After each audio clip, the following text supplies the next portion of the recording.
Assalamualaikum. Okay, bismillahirrahmanirrahim. Assalamualaikum warahmatullahi wabarakatuh.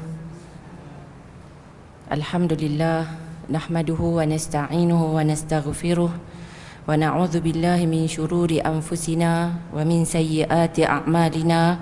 Man yahdihillahu fala mudhillalah wa man yudlil fala hadiyalah. Asyhadu an la ilaha illallah wahdahu la syarikalah wa asyhadu anna Muhammadan abduhu wa rasuluh. Rabbi shrah li sadri wa yassir li amri wahlul 'uqdatam min lisani yafqahu qawli, amma ba'd. Alhamdulillah, bersyukur kepada Allah Subhanahu wa taala. Hari ini kita dapat teruskan lagi kuliah duha untuk muslimat, dan ini adalah kuliah kita kali yang kedua. Dan hari ini saya akan kongsikan hadis yang kedua daripada keseluruhan. Kalau ikut dalam buku ni ada 21 buah hadis. Jadi maksudnya kita ada lagi kalau pertemuan sebanyak 19 kali lagi, insya-Allah. Mudah-mudahan kita doa Allah mempermudahkan dan kita dapat tamatkan baca semua hadis yang ada dalam kitab ni 21, dan semoga Allah berkati, dan yang lebih penting lagi kita sama-sama dapat mengambil manfaat, termasuklah untuk diri saya sendiri. Jadi para muslimat yang dirahmati oleh Allah Subhanahu wa taala, hadis yang kedua yang saya nak kongsikan ni bertajuk ujian dengan musibah. Yang kuliah kita yang pertama hari itu ujian dengan nikmat. Yang ni kita akan tengok ujian dengan musibah.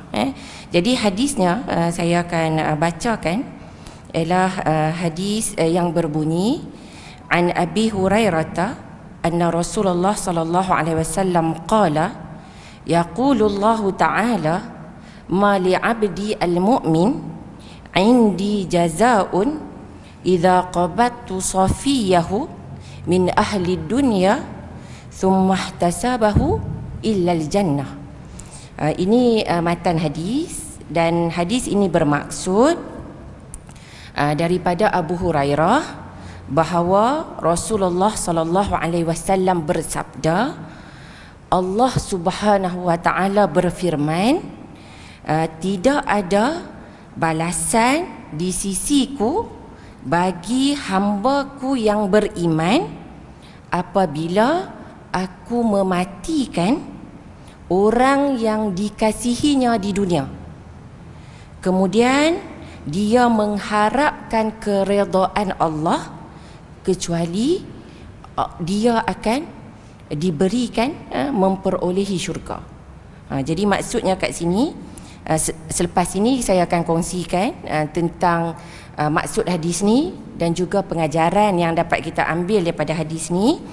Dan saya juga suka nak kongsikan dua perkara yang berkaitan dengan hadis ni daripada sudut ilmu hadis. Yang pertama berkaitan dengan perawi hadis ni. Kalau dulu kuliah yang pertama perawi hadisnya ialah Abdullah bin Abbas. Jadi yang ini perawinya ialah Abu Hurairah radhiyallahu anhu. Macam saya sebut, Abu Hurairah merupakan perawi dalam kalangan sahabat yang paling banyak meriwayatkan hadis. Dalam kuliah hari itu pun saya dah sebut 5,374 buah hadis. Dan hadis yang kita baca hari ini yang terdapat dalam Sahih Al-Bukhari, dalam Sahih Al-Bukhari hadis riwayat Abu Hurairah berjumlah 93 buah hadis. Jadi sikitlah kan kalau kita tengok keseluruhannya 5,000 lebih. Yang ini 93. Al-Imam Al-Bukhari riwayat secara berasingan, tak campur dengan Imam Muslim. Dalam kitab Sahih Muslim, hadis riwayat Abu Hurairah berjumlah 189 buah hadis.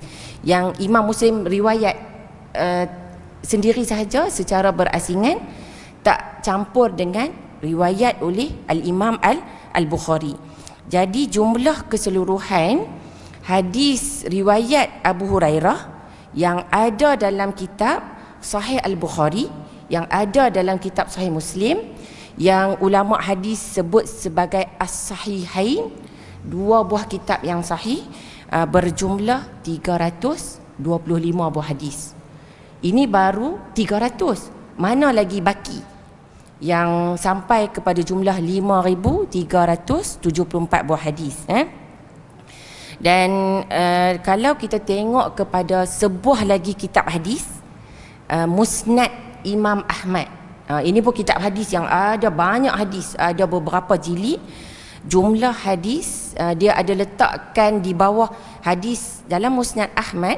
Hadis riwayat sahabat tertentu diletakkan berapa jumlah. Hadis riwayat oleh Abu Bakar radhiyallahu anhu ada berapa, hadis Abu Hurairah ada berapa. Dan dalam Musnad Imam Ahmad, hadis riwayat Abu Hurairah berjumlah 3,848. Jadi yang jumlah 5,374 tu ada dekat mana? Ada dalam kitab, mungkin sebahagian daripada kita dah biasa dengar, dan mungkin ini kali pertama dengar. Nama kitabnya ialah Musnad Baqi bin Makhlad. Jadi dalam Musnad Baqi bin Makhlad, riwayat hadis Abu Hurairah, yang inilah jumlahnya 5,374 buah hadis. Dan saya suka juga nak kongsikan tentang Baqi bin Makhlad. Yang ni kita dapat ambil pengajaran. Beliau merupakan tokoh hadis yang berasal daripada Andalus, daripada Spain, daripada Spanyol, yang termasuk dalam kategori tabi'in, anak murid kepada tabi'in. Dalam bahasa mudahnya, yang selalunya kalau sebut tentang Baqi bin Makhlad ialah tentang kegigihannya menuntut ilmu. Daripada Spain, daripada Andalus, daripada Cordova, beliau melakukan perjalanan nak menuntut ilmu, nak mendengar hadis dengan berjalan kaki. Maksudnya tak ada kereta yang macam kita datang kuliah, kita drive kereta sendiri, ataupun kita ada kenderaan kita sendiri, kita nak dengar kuliah kat masjid mana-mana.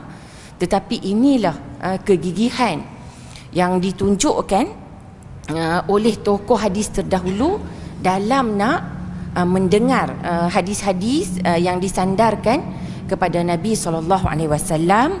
Daripada Andalus pergi ke beberapa tempat, termasuklah ke Mekah, ke Madinah, dan sampailah ke Baghdad. Bayangkan kalau sesiapa yang pernah pergi ke Tanah Arab kan, padang pasirnya dengan panasnya, dengan tak macam kat Malaysia lah. Kalau dekat Jordan dan sebagainya, ada setengah kawasan yang padang pasir, bukan mudah macam kita sekarang ada highway dan sebagainya. Sampai ke Baghdad. Dan kalau ni kisah yang masyhur, bagaimana Baqi bin Makhlad sangat inginkan mendengar hadis daripada tokoh hadis yang besar, iaitu Imam Ahmad. Imam Ahmad pada masa tu di Baghdad dihalang daripada menyampaikan hadis. Jadi ada dalam tahanan, dan tidak ada sesiapa dibenarkan menemui Imam Ahmad, melainkan nak bertemu tu sangat sukar.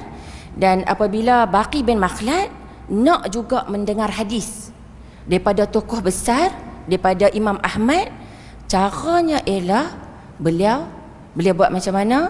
Beliau menyamar menjadi orang yang miskin. Kisahnya panjang, tetapi rumusannya Imam Ahmad bersetuju dengan cara tersebut, menyampaikan hadis. Apabila Baqi bin Makhlad datang bertemu dengan Imam Ahmad, Imam Ahmad akan menyampaikan beberapa hadis kepada beliau. Dan kedudukan Baqi bin Makhlad di sisi Imam Ahmad adalah, orang kata, dalam kategori anak murid yang anak murid kanan, yang kalau selepas itu apabila Imam Ahmad dibebaskan dan Imam Ahmad dapati Baqi bin Makhlad tak datang, Imam Ahmad akan tanya, kenapa Baqi bin Makhlad tak datang?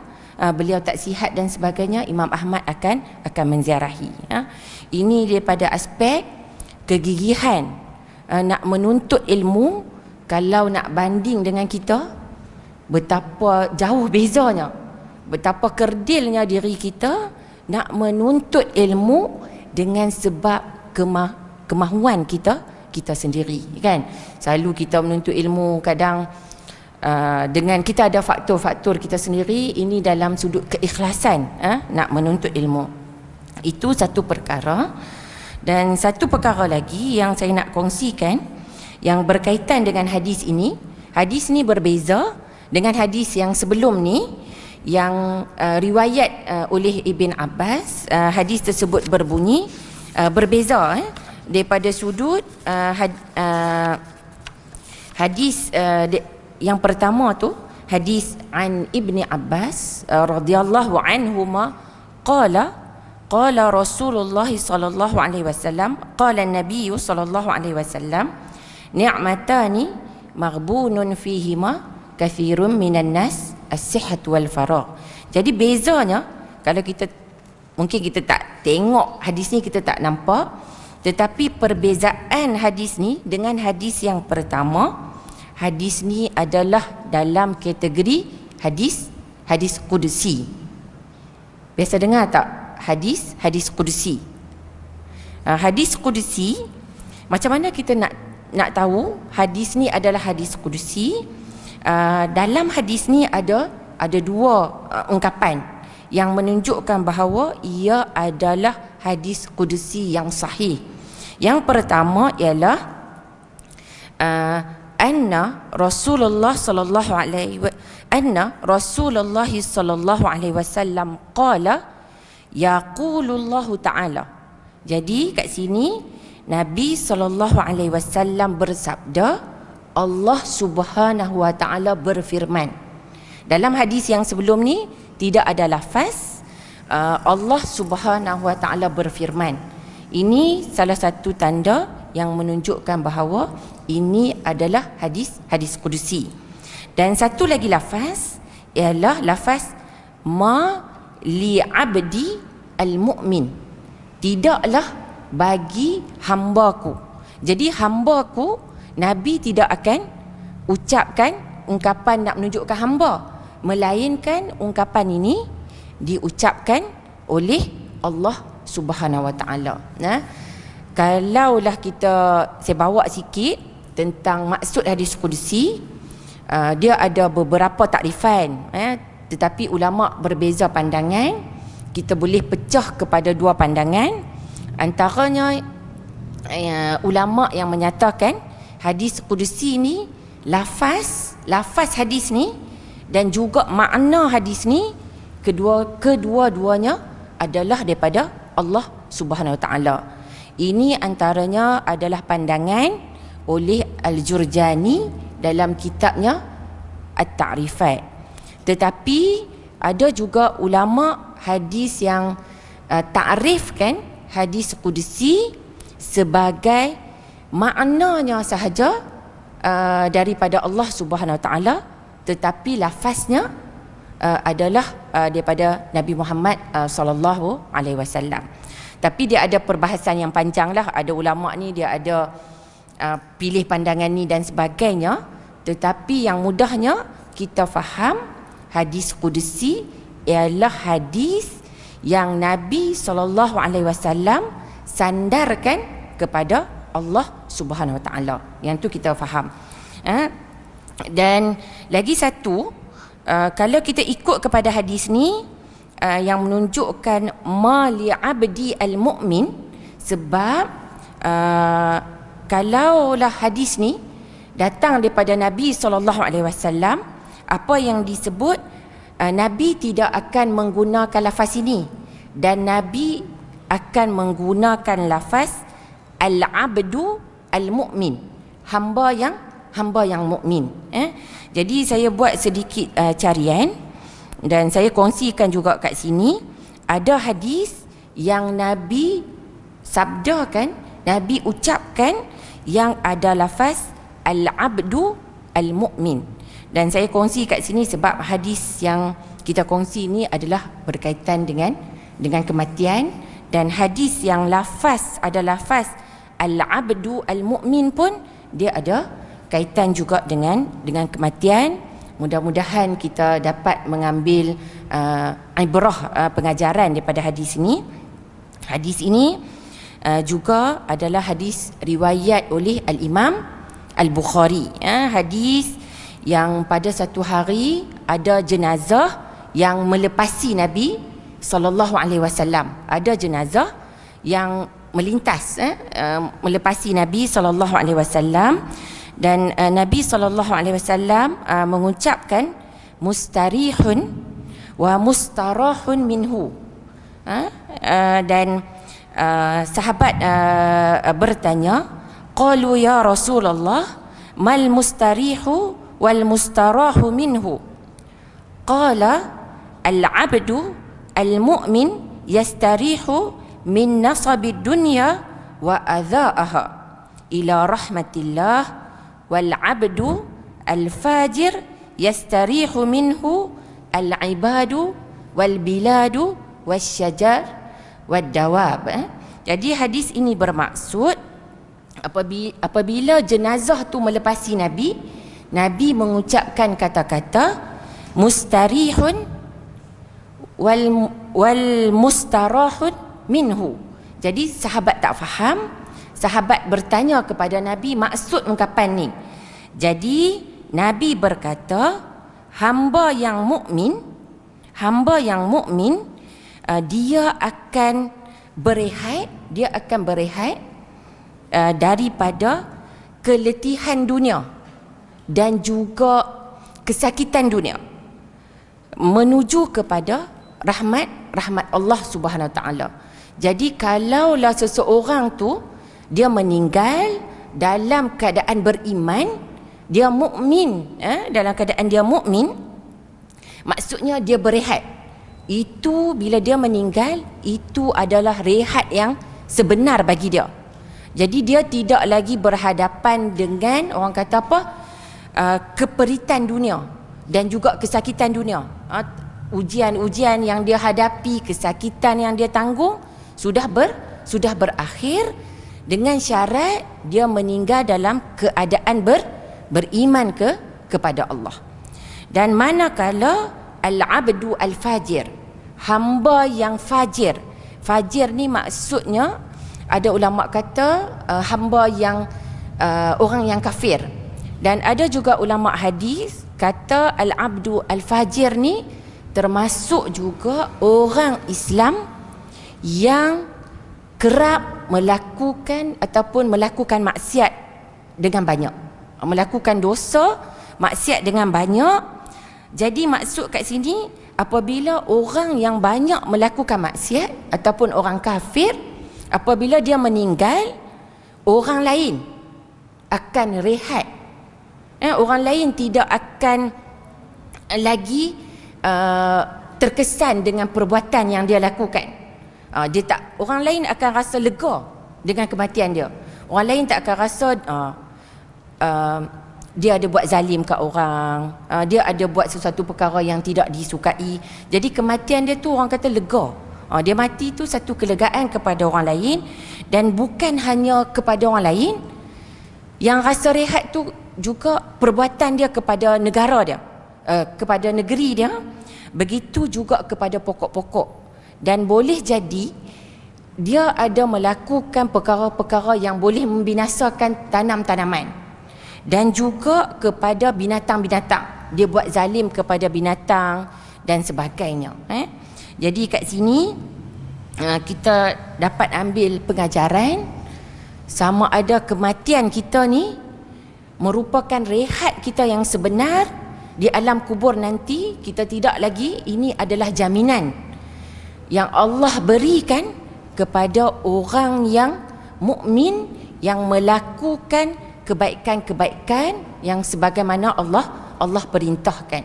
Bukanlah kematian kita tu, masa kita hidup di dunia, kita tidak memberi manfaat kepada orang lain, malah masa kita hidup tu kita memberi mudarat kepada orang lain. Itu antara pengajaran yang kita dapat ambil daripada hadis yang berkaitan dengan orang kata apa, dengan kematian yang setiap orang akan berhadapan dengannya. Kita tidak dapat lari daripada kematian. Okey, para muslimat sekalian, itu dua perkara yang berkaitan dengan hadis. Dan kalau kita pergi kepada maksud hadis ni, secara umumnya adalah berkaitan dengan ujian Allah kepada manusia dalam bentuk musibah yang pelbagai. Jadi ada beza tak ujian dengan, perkataan ujian tu dengan musibah? Sebenarnya ada beza, sedikit perbezaan. Ada orang kata ujian tu, ada setengah orang kata ujian tu taklah berat macam musibah. Ada orang kata musibah tu lebih berat, lebih besar. Jadi ujian ni bermaksud dugaan. Dugaan dalam hidup kita, ujianlah. Dan juga perkara yang kita lalui yang Allah nak uji kita, sama ada ujian yang menimpa kita tu kita bersabar ke ataupun kita berkeluh kesah, kita merungut. Kenapalah ujian ni datang menimpa kita, lepas satu ujian ada ujian yang lain. Dan biasanya kalau kita sebut musibah, dia merujuk kepada perkara yang berbentuk macam bencana, malapetaka. Contohnya macam banjir besar. Kalau banjir besar yang berlaku, kalau dulu ada sampai air sampai ke bumbung, kan? Ada yang lebih teruk lagi, rumah dihanyutkan. Dan kalau kita tengok ada juga semua hanyut, tinggal tangga sahaja. Tu pun musibah juga, macam tsunami yang berlaku. Dan juga musibah yang terkini yang berlaku ialah gempa bumi yang berlaku di Turki sampai ke Syria, yang kita tengok mengorbankan ribuan nyawa.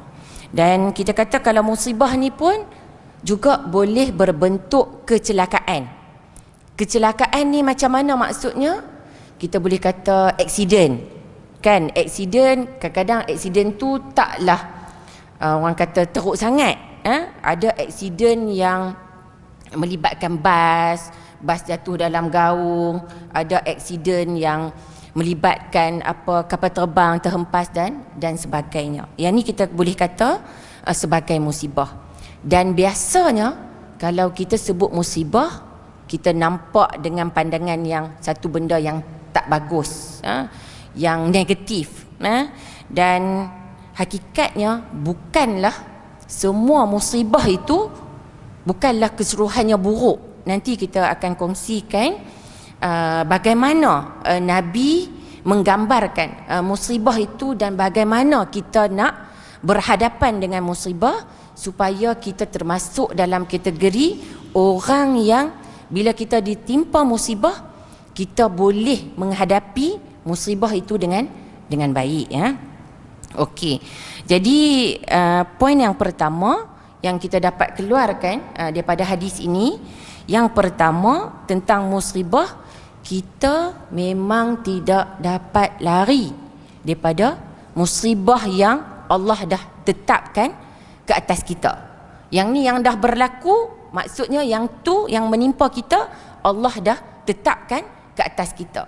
Cuma kita boleh berdoa untuk masa akan datang, kalau musibah tu Allah elakkan daripada menimpa kita, yang tu yang akan berlaku pada masa akan datang. Tapi yang dah menimpa kita, maksudnya itu yang Allah telah takdirkan ke atas kita. Jadi musibah ini merupakan sunnatullah. Apa maksud sunnatullah? Maksudnya ketetapan Allah ke atas hambanya. Jadi setiap manusia dia memang akan ditimpa oleh sebahagian, tak semua.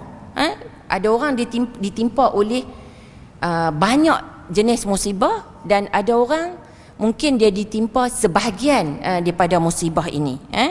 Jadi ini berdasarkan firman Allah Subhanahu Wa Taala dalam surah Al-Baqarah ayat 155, ayat yang berbunyi, a'udzubillahi minasyaitonirrajim, wala nabluwannakum bi syai'in minal khawfi wal ju'i wa naqsin minal amwal wal anfusi wath thamarat wa basyiris sabirin. Jadi ayat ini bermaksud sesungguhnya kami akan berikan ujian ataupun cubaan kepada kamu dengan sedikit dari rasa takut. Rasa takut, dan ulama tafsir menafsirkan sedikit rasa takut ni dalam konteks ayat ni merujuk kepada takut di medan perang. Maksudnya takut bila di medan perang berjihad, kita takut kita meninggal, kita takut kita mati, kita tinggalkan anak kita, kampung halaman kita dan sebagainya. Dan ada juga kata takut dengan jumlah musuh yang banyak. Kita takut juga berjihad, kita tak biasa rasa berjihad, tapi ketakutan tu kita rasa. Dan Al-Imam At-Tabari juga ketika tafsirkan ayat ni menyatakan ayat ni tidak terikat dengan bentuk takut yang khusus. Boleh jadi berbentuk umum, sebarang rasa takut. Kan kita rasa takut, kita kat tempat tinggi pun kan kita rasa takut, kita naik flight pun kadang-kadang bergerak terlanggar awan tu pun kita dah rasa takut dan sebagainya. Jadi tapi kebanyakan ulama tafsirkan ketakutan berjihad. Dan juga Allah akan uji dengan sedikit masalah ataupun ujian musibah yang berbentuk kelaparan. Maksudnya tak cukup makanan, kebuluran. Kita mungkinlah kita tak berhadapan dengan situasi ni. Mungkin kat Malaysia pun kita ada tengok juga, ada dalam kalangan masyarakat yang orang kata nak makan pun tak makan, tak dapat makanan mewah, nak makan ayam pun susah, nak makan ikan dan sebagainya pun susah. Tapi ini merujuk kepada kalau kita tengok negara-negara yang miskin, yang nak mendapatkan makanan dan sebagainya sangat susah di luar negara. Begitu juga Allah akan uji dengan kurangnya harta. Harta tak cukup. Dan juga Allah akan uji dengan kurangnya nyawa. Maksud kat sini Allah akan uji dengan kehilangan nyawa. Maksudnya sini Allah akan uji dengan dengan kematian. Dan ulama tafsir juga sebut Allah uji dengan penyakit. Allah uji dengan penyakit, antaranya juga termasuk dengan penuaan. Bila kita makin tua, kita rasa kita semakin lemah. Ini antara apa yang ulama tafsirkan. Dan Allah akan uji juga dengan musibah yang berbentuk tanaman. Ada orang dia ada ladang, dia dah habiskan ribuan ringgit, tetapi tanamannya tak jadi, disebabkan oleh masalah musnah, dengan sebab ada faktor-faktornya. Dan ada juga ulama tafsirkan ada orang dia ada tanaman, dia ada ladang, tetapi tidak boleh diusahakan. Yang ni pun berlaku kalau kita tengok sekarang. Kalau dekat kampung-kampung, kalau orang yang ada ladang getah, nak cari orang yang menoreh pun susah nak dapat, sebab tak tahu faktornya apa, sama ada orang dah tak berminat ataupun orang berhijrah ke bandar dan sebagainya. Jadi tanaman tu ada, tetapi ini orang tidak mendapat hasil ataupun musnah sebab banjir dan sebagainya. Dan di penghujung ayat ini Allah Subhanahu Wa Taala menyebut, berilah berita gembira kepada orang yang bersabar. Jadi kalaulah Allah uji kita dengan sedikit rasa takut, Allah uji kita dengan kita rasa kita tak cukup, perbelanjaan kita tak cukup. Allah uji kita dengan rasa tak cukup makanan. Allah uji kita dengan kehilangan orang-orang yang kita sayang, ayah kita ke, mak kita ke, kakak kita ke, anak-anak dan sebagainya, tanaman kita musnah ke. Allah beri jaminan, berilah berita gembira kepada orang yang bersabar. Sebab ini ayat 155. Dalam ayat 156 Allah berfirman, ayat yang berbunyi sebenarnya sabar itu ialah dalam ayat yang berikutnya, allazina idza asabatuhum musibatun qalu inna lillahi wa inna ilaihi raji'un, iaitu orang-orang yang apabila ditimpa musibah ke atas mereka, mereka mengucapkan ucapan inna lillah wa inna ilaihi raji'un. Lafaz ini kita sebut sebagai al-istirja'. Ringkaskan, al-istirja'. Dan kebiasaannya kita kalau sebut lafaz ni, kita bila kita mendengar kematian kita akan sebutlah. Dan kita kalau kebiasaannya, kalau kita sebut orang tu sakit dan ada orang sebut inna lillahi wa inna ilaihi raji'un, ada orang dia akan kata dia tak meninggal lagi. Tapi sebenarnya bukan tunggu meninggal dulu kita ucapkan ungkapan ini, tetapi kalau berdasarkan ayat ini, apabila ditimpa musibah kita ucapkan lafaz ini, dan ayat itu diikuti. Orang yang sabar, dia ucapkan ungkapan ini, Allah akan memberikan kepadanya pelbagai bentuk kebaikan. Salawatun, disebut dalam ayat yang berikutnya. Salawatun ada ulama tafsirkan sebagai dengan beberapa tafsiran, antaranya ialah malaikat mendoakan untuknya, dan ada juga ulama tafsirkan diberikan pelbagai kebaikan. Bukan hanya dapat kebaikan, tetapi juga mendapat rahmat daripada Allah Subhanahu Wa Taala, dan juga ada 3 kat sini, diberikan petunjuk, termasuk dalam kategori orang yang diberi petunjuk oleh Allah Subhanahu Wa Taala. Jadi apabila kita ditimpa sesuatu musibah, kita bersabar dengan kita mengucapkan lafaz istirja' ini, dan Allah akan memberikan kesabaran yang sebenarnya lah, bukan kita ucap sahaja. Nanti kita akan lihat, dan Allah akan beri kepada kita kebaikan, Allah akan beri rahmat, dan kita termasuk dalam kategori orang yang Allah beri petunjuk. Dan sebab itulah kalau ada kisah ungkapan lafaz al-istirja' ini yang berkaitan dengan kisah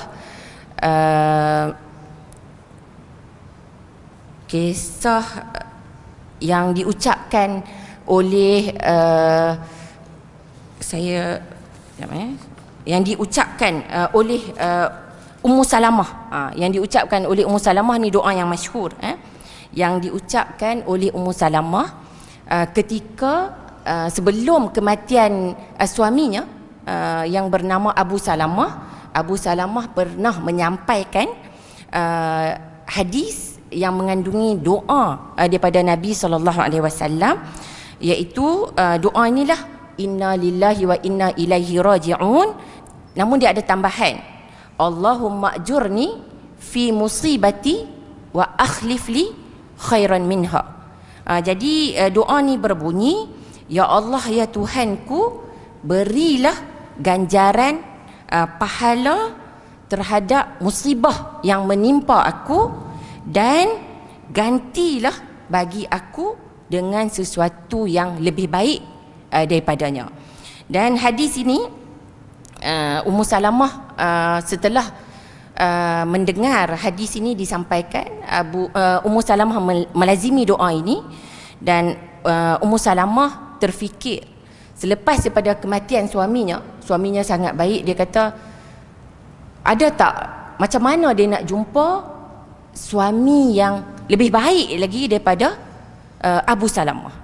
Dan akhirnya Ummu Salamah berkahwin dengan Nabi SAW, digantikan dengan seorang insan yang lebih baik lagi daripada Abu Salamah. Jadi hadis ni, hadis Ummu Salamah ni masyhur, boleh amalkan.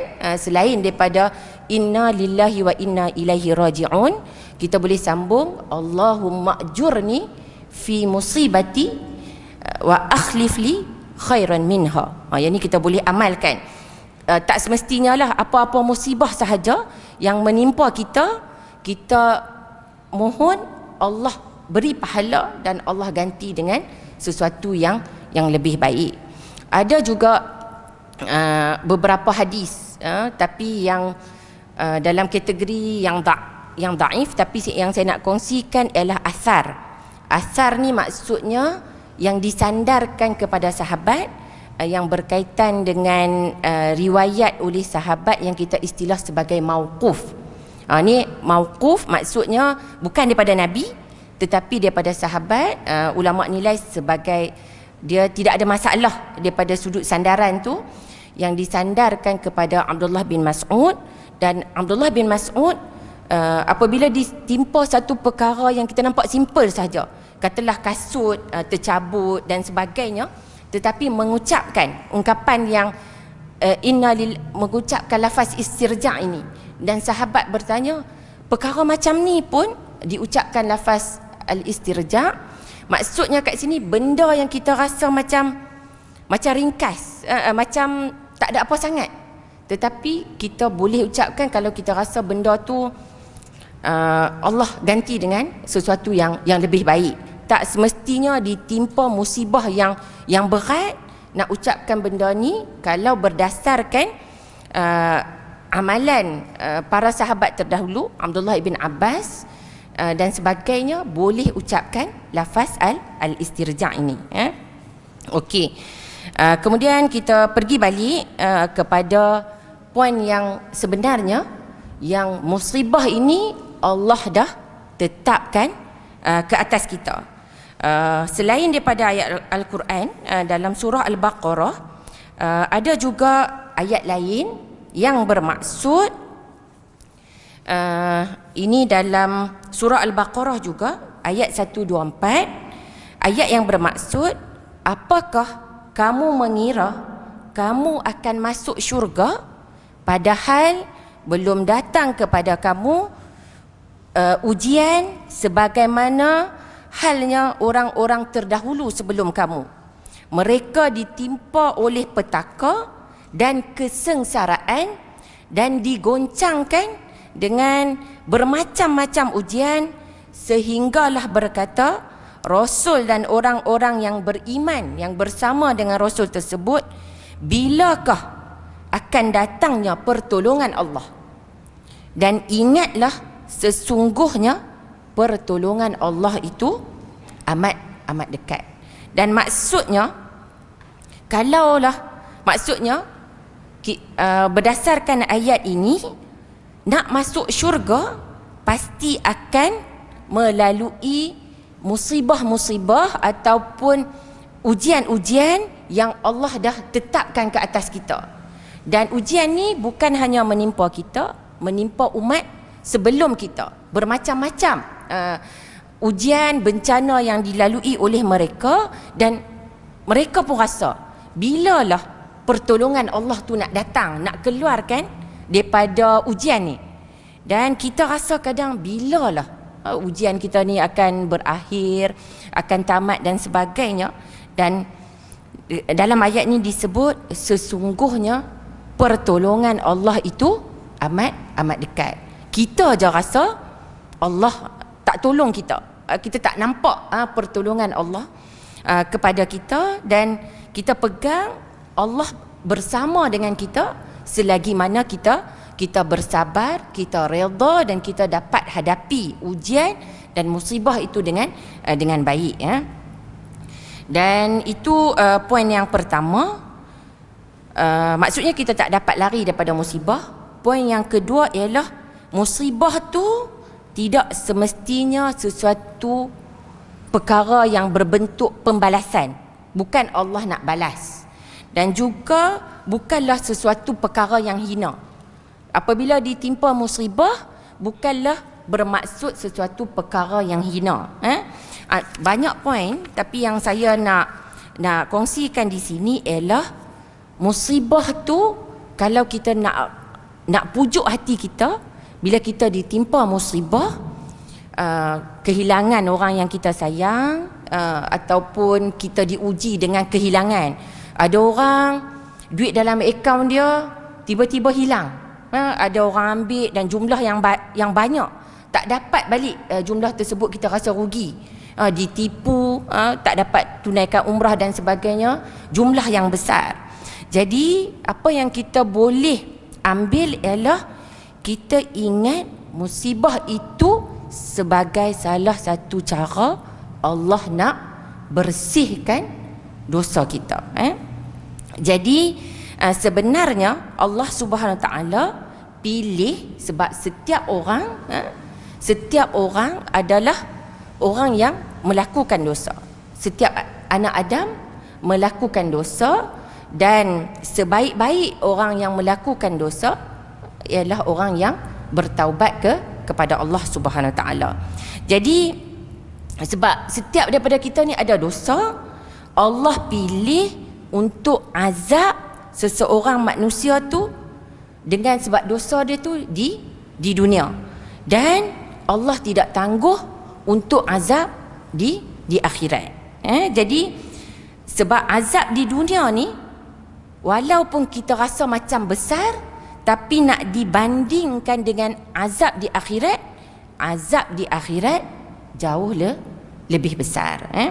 Kalau kita tengok beberapa ayat Al-Quran yang menceritakan tentang neraka Jahannam, tentang contohnya dalam surah Al-Hijr, dalam ayat 43 sehingga ayat 44, kepada orang yang tidak beriman kepada Allah dan juga tidak beriman kepada hari akhirat, akan dimasukkan ke dalam neraka Jahannam. Neraka Jahannam ada 7 pintu, dan setiap satu pintu tu ada bahagian-bahagian dia yang tertentu. Dan kalau kita tengok dalam surah Al-Humazah ayat 1 sampai 9 yang menceritakan tentang orang yang mengumpat, orang yang memaki, orang yang mencela, orang yang kumpul harta, dan dia bilang harta-harta dia ni, dan dia rasa dengan sebab harta itulah yang dapat mengekalkan dia dan dapat memanjangkan umurnya, dan dia akan, apa yang Allah sebut, dia akan dimasukkan ke dalam Al-Hutamah. Al-Hutamah itu adalah api yang Allah perintahkan untuk dinyalakan, dan api ini membakar sampai ke mana? Al-Hutamah ini membakar sampai ke hati, membakar sampai ke jantung. Bayangkan. Dan pada masa tu kita tak dapat lari. Nak keluar daripada neraka tu tak dapat lari, dan ditutup sehingga tak boleh lari, terikat pada batang-batang yang orang kata apa, pada palang-palang yang mengikat, yang melintang. Bayangkan azab di akhirat. Dan disebut juga dalam surah Al-Ma'arij ayat 1 sampai 18 tentang api dalam neraka ni yang menjulang-julang membakar. Kita kalau terkena api sikit pun, orang kata kena air panas kan, melecup sikit pun kita dah rasa sakitnya kan. Sakit kena air panas tu pun dah sangat sakit. Bayangkan dengan api dalam neraka Jahannam, api yang menjulang, yang membakar sehingga gugur kulit, gugur kulit dan gugur anggota, kemudian diganti balik, dibakar balik.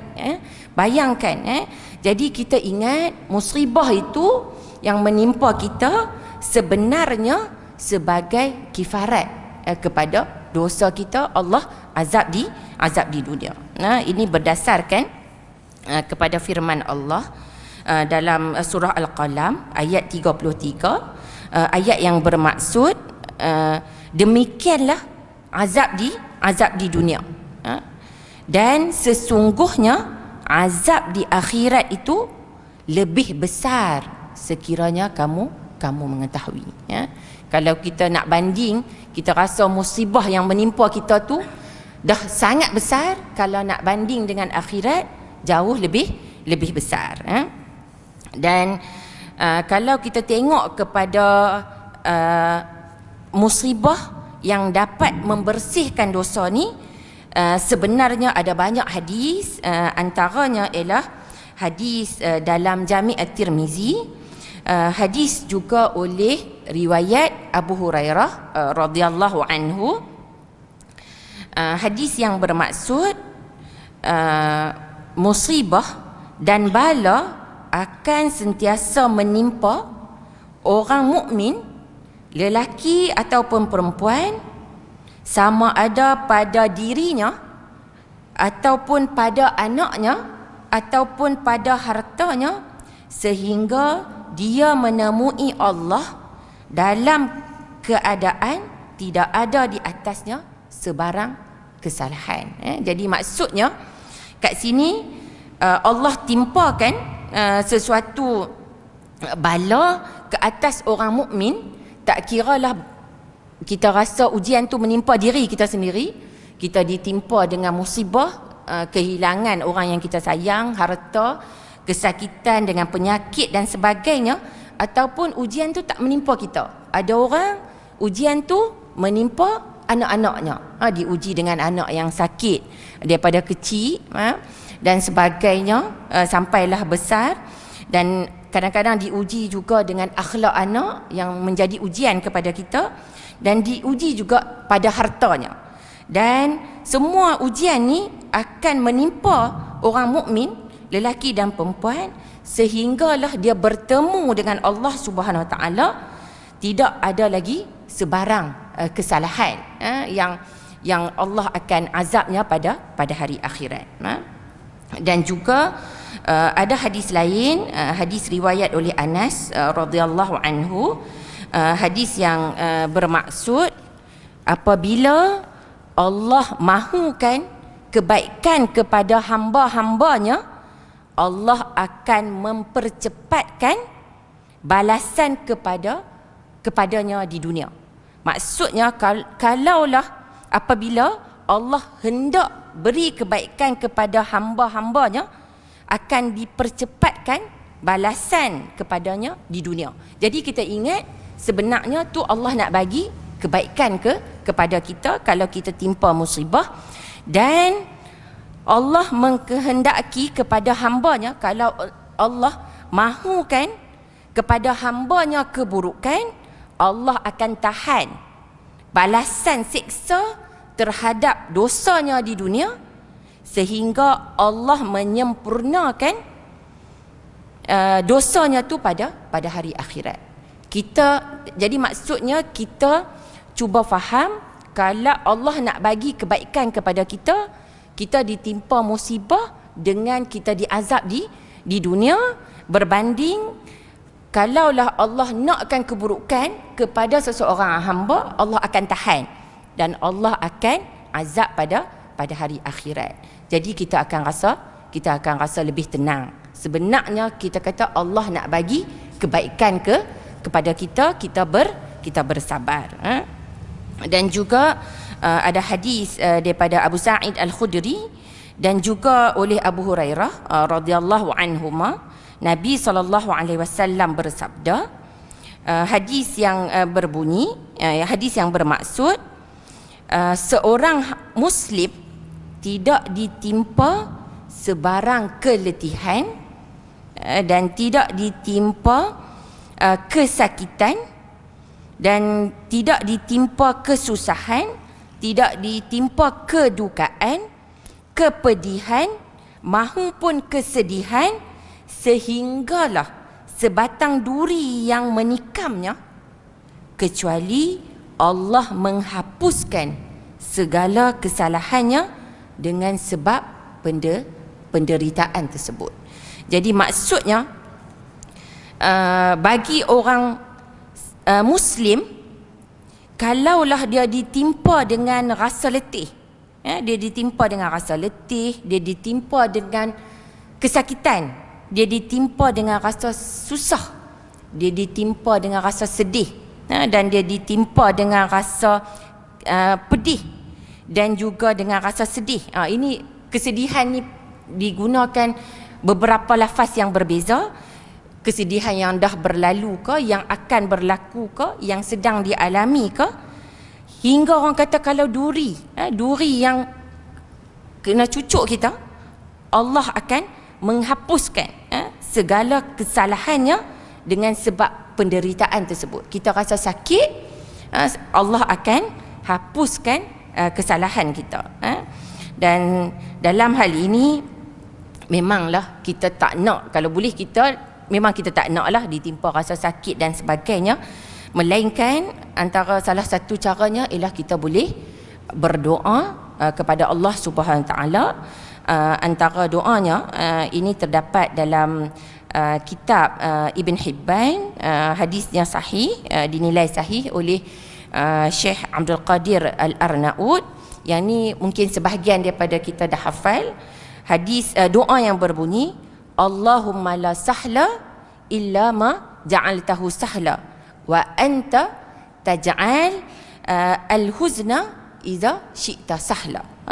Ya Allah, ya Tuhanku, tidak ada perkara yang mudah melainkan apa yang Engkau jadikannya sebagai satu perkara yang mudah, dan Engkau menjadikan sesuatu kesedihan itu sebagaimana perkara tu, sedih itu perkara yang mudah bagi kita untuk kita menghadapi rasa sedih tersebut. Kadang-kadang kesedihan ni kita memang tak boleh nak nafikan rasa sedih. Dengan kita berdoa kepada Allah, mudah-mudahan rasa sedih tu dapat kita hadapi dan kita anggap itu adalah Allah mempermudahkan kepada kita untuk hadapi rasa sedih. Okey, itu kita kata musibah bukanlah semua perkara yang buruk. Musibah boleh membersihkan, menjadi kifarat kepada dosa kita. Dan lagi satu ialah musibah ini bertujuan untuk mengangkat, sebenarnya nak angkat darjat kita. Sebab kalau kita tengok kita buka kepada sirah Nabi SAW, perjuangan Nabi, bagaimana Nabi mendapat penentangan. Nabi digelar orang yang gila, Nabi digelar orang penyihir, dan bukan hanya Nabi yang melalui orang kata penentangan, mendapat siksaan, diboikot, dipulau, tetapi juga para sahabat Nabi juga turut merasa tempias. Sehingga kalau kita tengok cerita salah seorangnya ialah Bilal. Bilal merupakan seorang hamba yang dia ni apabila dia menerima, beriman dengan dakwah yang dibawa oleh Nabi SAW, bagaimana dia diazab, diseksa orang musyrikin, memperlakukannya macam mainan. Dia diikat dan orang kata diserahkan kepada anak-anak untuk diguling-gulingkan di atas jalan yang panas, sampailah ke padang pasir di Mekah. Panas besi tu, kita kan kadang-kadang panas, cushion kereta kita kalau yang hitam tu kita kita rasa itu baru sedikit. Bayangkan panas di padang pasir.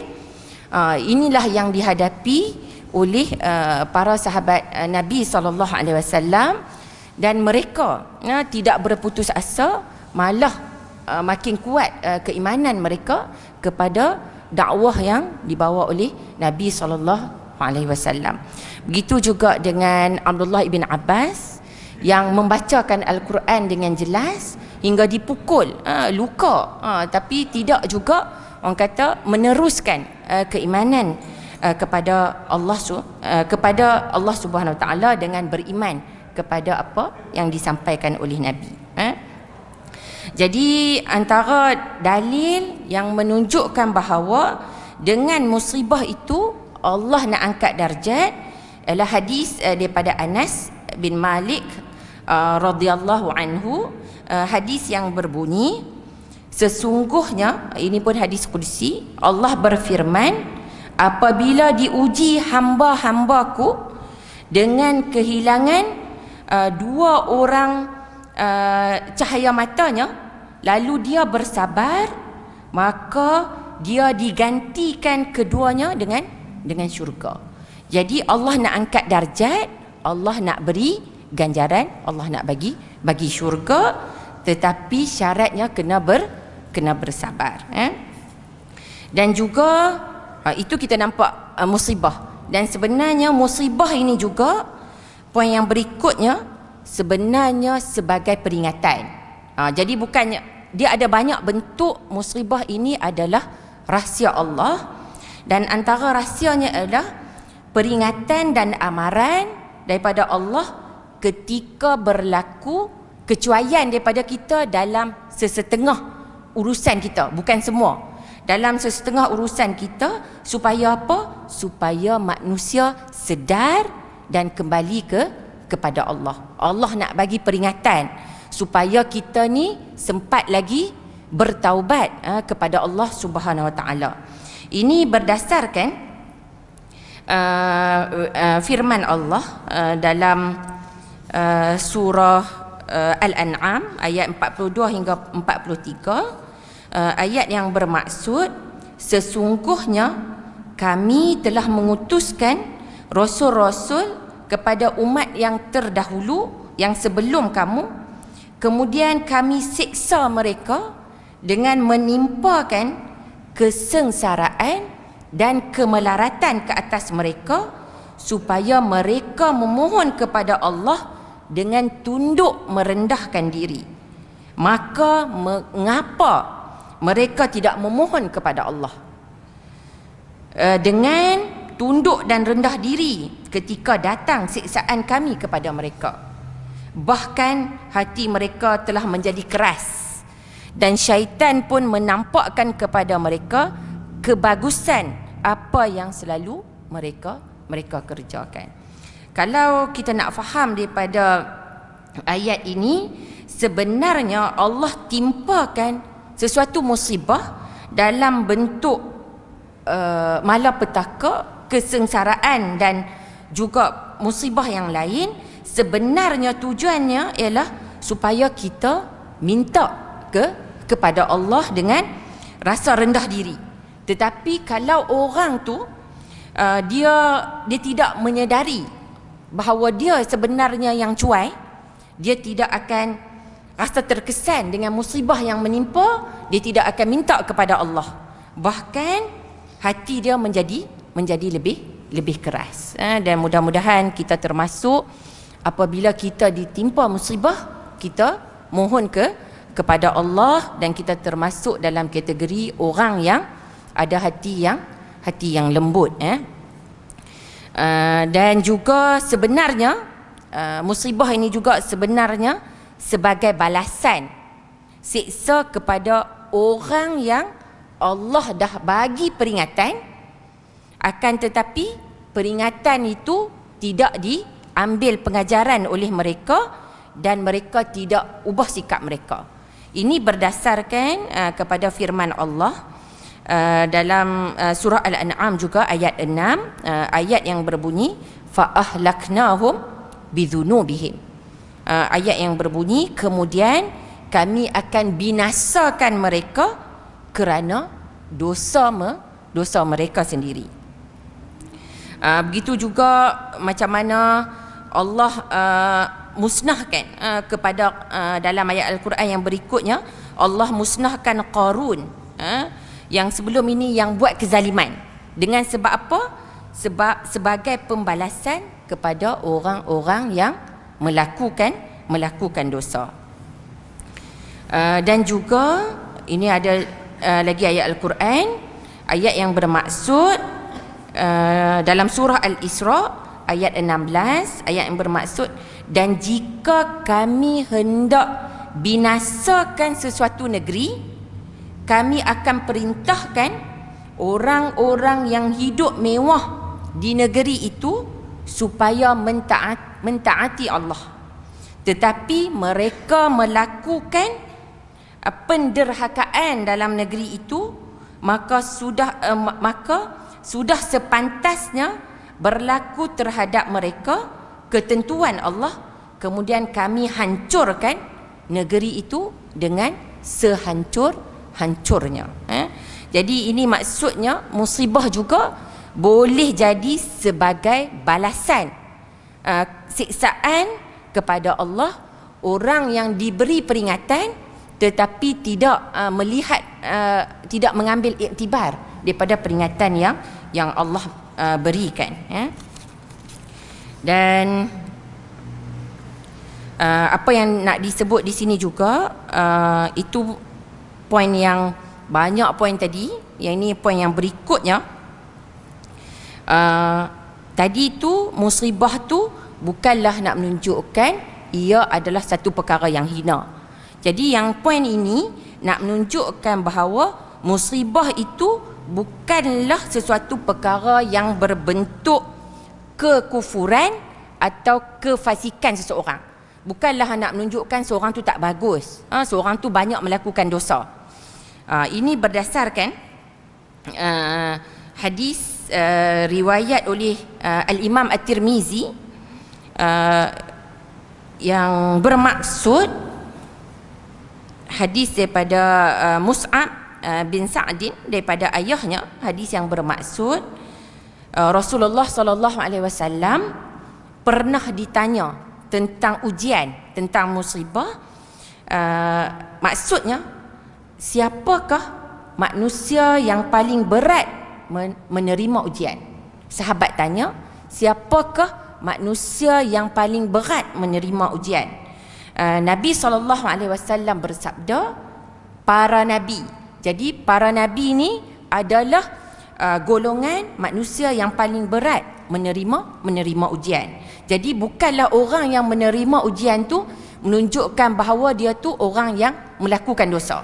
Nabi pun turut diuji. Kalau kita tengok Nabi Ibrahim bakar dalam api dan sebagainya, ujian yang lebih berat, kena minta sembelih anak dan sebagainya. Begitu juga selepas itu Nabi SAW bersabda lagi, kemudian orang yang seumpama dengannya dan seumpama dengannya, seseorang itu akan diuji mengikut tahap pegangan agamanya. Jika pegangan agamanya kuat, maka beratlah ujiannya. Dan jika tahap pegangan agamanya lemah, maka ia diuji mengikut kadar pegangan agamanya. Maka sentiasalah ujian akan menimpa seseorang hamba sehingga dia tinggal di muka bumi, berjalan di muka bumi dalam keadaan tidak ada kesalahan lagi. Yang ni pun saya dah sebut. Maksudnya ujian yang menimpa itu berdasarkan pegangan agama seseorang. Tapi kita tak boleh lah kalau kita tengok orang tu dia sedikit ujian dia, kita kata ni pegangan agama dia, ni tak kuat ni pegangan agama. Yang ni semua rahsia Allah. Musibah yang menimpa ni rahsia Allah.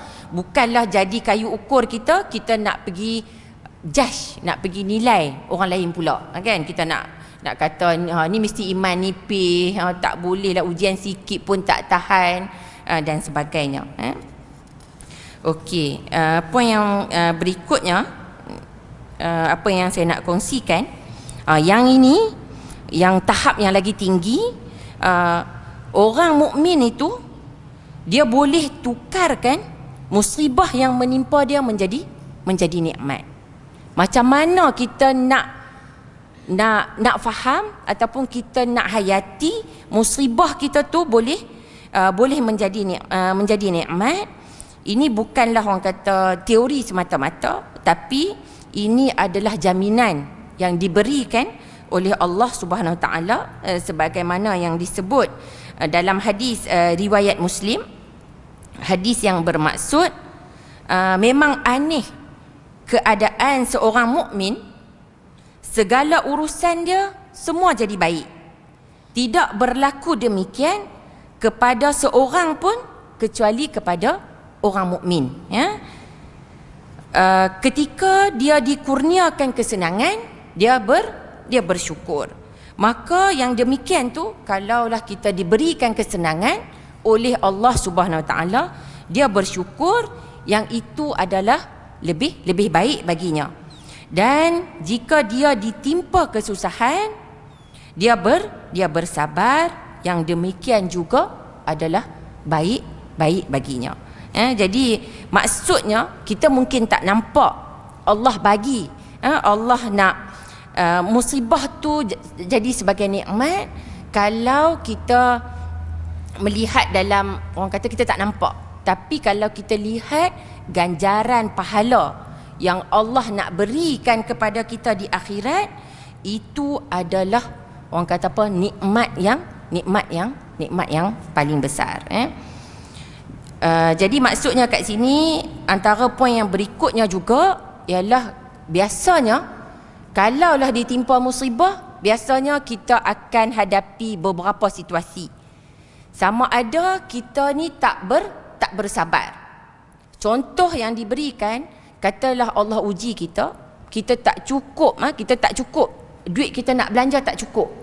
Caranya ialah kita diuji dengan kesusahan, kita tak cukup duit perbelanjaan dan sebagainya. Orang tu kalau dia tak sabar, dia akan lakukan perkara yang tidak dibenarkan oleh syarak. Dia akan mencuri, dia terima rasuah dan sebagainya. Ini kita kata sebagai orang yang tidak sabar. Tapi kalaulah Allah uji dia tak cukup, dia rasa pendapatan dia tak cukup nak menyara keluarga dia akan berusaha dengan lebih gigih lagi untuk mencari rezeki yang halal. Tu maksudnya dia bersabar. Dan sabar ni banyaklah yang tu. Okey. Dan juga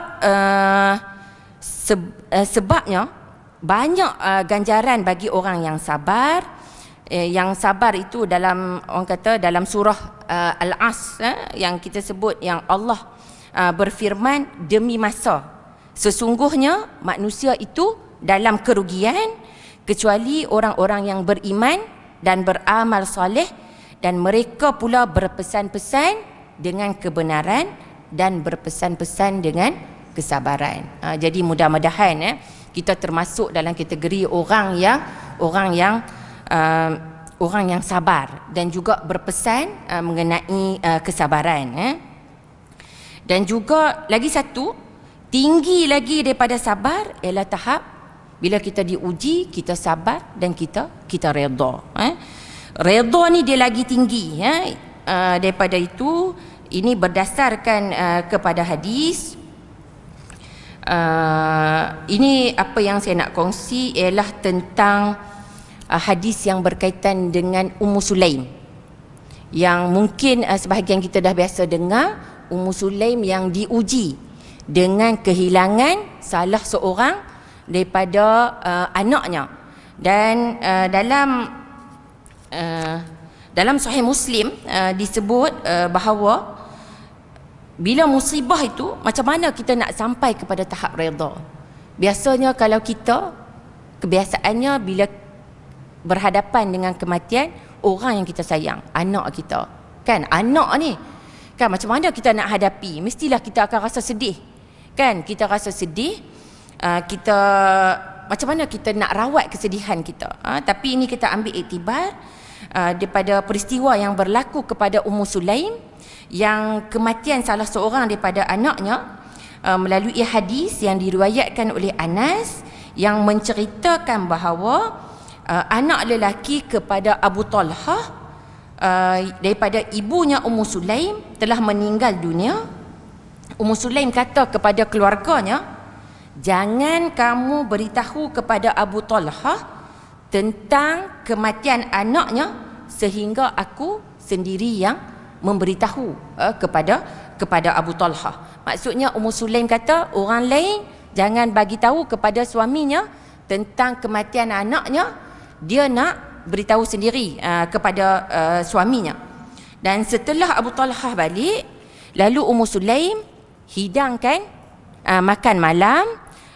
Abu Talhah pun makan malam yang dihidangkan. Kemudian Ummu Sulaim melayani Abu Talhah dengan layanan yang cukup istimewa yang tidak pernah dilakukannya sebelum ini.